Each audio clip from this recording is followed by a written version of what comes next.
Hey there, Aaron Stelle with West, and I'm honored today to have Drew Coleman, who is the president-elect for the Oregon Association of Realtors, and also runs the Drew Coleman team, which is a top 5 team in the entire state of Oregon. So to manage both that level of real estate plus be taking on extra is something that's quite impressive. So thank you very much for being on here, Drew.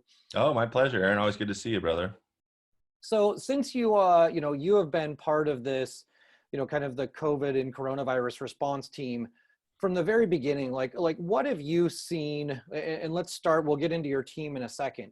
But what have you seen coming out through the Oregon Association of Realtors, kind of the governmental actions, and really just kind of give us a little insight on what it's been like to be in those war rooms? Yeah, it's the war room's a good word because it's something unknown comes and hits you like this, which I don't think any of us saw coming. I think like you, Aaron, try to pay attention to what the economy's doing and projections for what the real estate market's going to do this year. And this is a left turn that some things you just don't see coming. Mount St. Helens in our area, 9/11, once in a lifetime situations like that. And this is certainly one.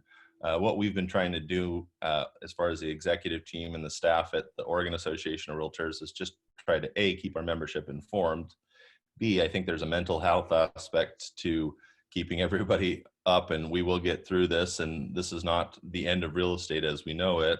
And two, trying to figure out how people can practice safely in this environment, if that's possible. We've had a lot of conversations with the governor, Kate Brown, as far as, are we going to be considered an essential service? Are we not? What she kind of came down on is neither essential nor unessential. It was kind of non-essential businesses can continue to practice as long as they're following all these other strict standards. So we've been trying to get out some showing protocols, some things that companies, teams, and agents can use to make sure that they are well equipped and being safe for themselves and their families, but also their clients. So, with that being said, what are the main things that have been kind of pushed out for all agents to use, but also what are the things that you have done to change the way that you and your team are doing business? Well, I think the first was just safety. So it was, what's our buyer protocol as far as showing properties? The governor required that every company that was going to continue to do business in this environment would have someone responsible, and also kind of a memorandum as far as how they would practice. From our team standpoint, we were fortunate that I love tech. I've always been heavy into kind of the creative side of it, and 3D tours and video and things like that. So I felt fortunate that we had a lot of those things in place, and we've seen, the demand for 3D tours across the country is up 408% since this has happened. And I don't think this is temporary either. I think there was a lot of tools that, because the ease in going to see a house was such that, you could set up an appointment for the same day and you could go see it. Sometimes some of the advanced marketing pieces were not taken advantage of. I think people are going to say, gosh, this is pretty good. Doing my homework from my couch and my bunny slippers is pretty darn good. And if I can continue to do that and not have to walk through 20 houses, I only have to walk through 3, I think we're going to see a lot more virtual showings and that sort of thing. We've been fortunate. We've been able to keep our staff 99% intact, which is something that's important to me. These are our shareholders and what we do along with our clients and friends. So we've been working really hard. We've been bringing listings on, listening to other economists. I think our spring buying season is going to move to the summer, and we may have some stagnation now, but I think the summer is going to be quite hot.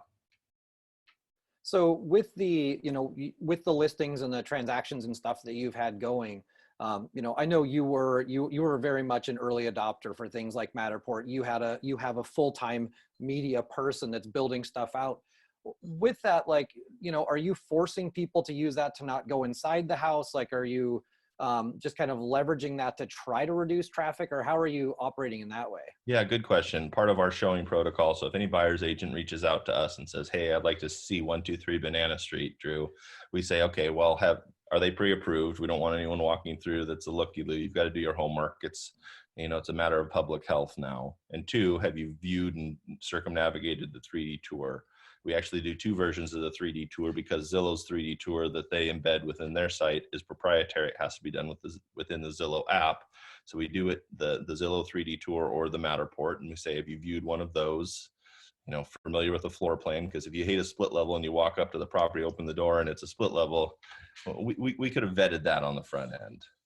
Probably the third thing is trying to create a no-touch experience, Aaron, is what we're trying to do. So when they walk in the door, all the lights are on. There's a note posted outside of all of our listings stating, hey, thanks for coming. By the way, I hope you went to the bathroom first, because we would like you not to do that here. Please don't touch any lights. We're not doing the old check the kitchen drawer trick anymore. You're going to have to let the inspector do that if you really like it. So it's a touchless environment. It's kind of like you're museumed off and walking through. And we've been able to secure some masks. Everyone's wearing booties. We have gloves for all of our agents. We ask sellers to flip on as many lights as they can beforehand. We've contacted a number of companies that can do sterilizations of the home for transfer, if that's a concern. And that's gotten pretty economical, and I think that's an important health issue as well. So those are some of those things that we've done. So, you'd mentioned in there, that you've listened to different economists and you're paying attention, and obviously you're probably privy to some pretty interesting conversations. What do you think when this is all we're getting past it, let's say, what do you think are going to be the things that become mainstream that used to be kind of optional? And where do you see all of this going on a go-forward basis? Well, I think, when you have 2-3 months of very decreased revenues, that's going to affect agent count. Agent count nationally has been at an all-time high. And when the tide goes out, you see who's swimming naked, as Warren Buffett said. So we're going to see some people that probably are going to kind of dash to shore and grab their clothes and get off the beach. But I also think that it's starting to separate the cream from the rest of the realtor population, in that, hey, well, gosh, I guess just taking photos on your iPhone 6 is not really good enough for my marketing. I think people are going to demand more, and we've already heard that from clients who are interviewing us for selling their home now or in the future. So I think, the public will demand more accountability from a marketing and creative standpoint. I think that would be step one. I think step two is we're going to see much more previewing using those aforementioned 3D tours, et cetera. A lot more video. We've had debates at both locally and national MLSs as far as should agents be able to host, quote, open houses that are virtual. And that goes both ways, because it's proprietary to that agent. It's that agent trying to take a client, but it also, people need a venue to create business. So there's two sides to that debate. And I think the third thing would be, we're seeing as dampening down of the mortgage availability. Our conventional loans are there, but we've seen jumbo evaporate really quickly. It's getting more difficult. So I think it's going to probably make less affordable housing available, just because there's actually going to be a little bit of a scarcity for the time being, and we're still underbuilt as far as builders go. Yeah, and that's kind of fascinating. One of the conversations we were having, or I was having with another client this week, is where you talk about price pressure, and in theory, if you're looking at the stock market and you're looking at things, it's like you would think it'd be going down because there's all this unemployment, like the economy's in a tough spot and everything else. But we're not seeing a rise in inventory. We're still seeing things like multiple offers on houses and stuff like that. Like, if you were to based on your experiences, prognosticate what this does, in the Portland market, we'll go with Portland market, not nationwide. What do you think is going to happen?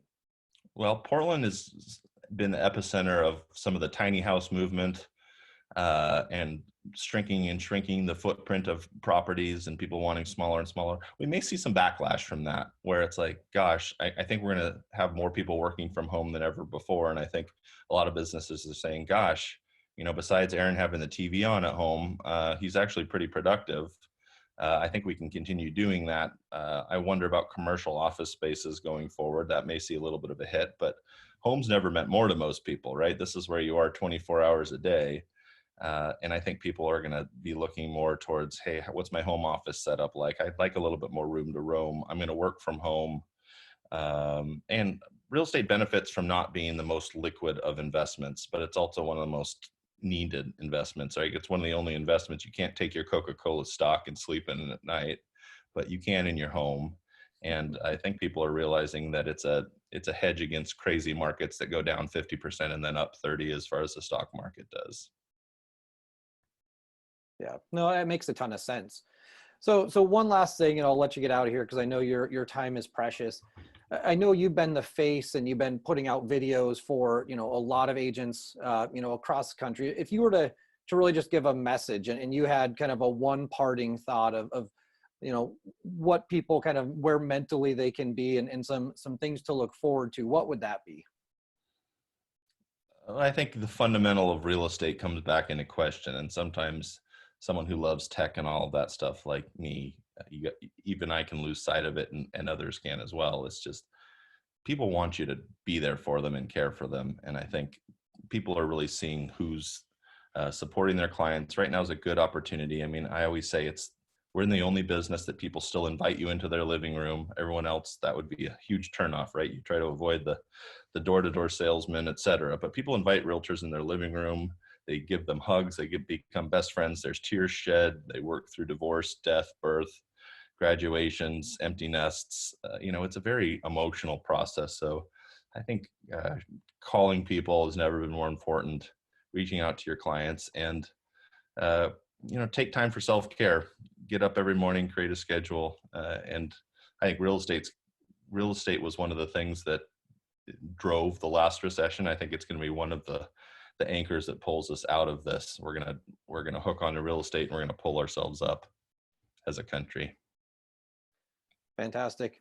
Well, Drew, I really do appreciate your time. You're always so smart. You're plugged into so many different, people and things that most agents aren't. And like I said, you still produce at a super, super high level. So I can't thank you enough for taking some time to be with me today. Well, we appreciate all the good content and ideas that you share with all of us on a daily basis, Aaron. So thanks for doing that for us.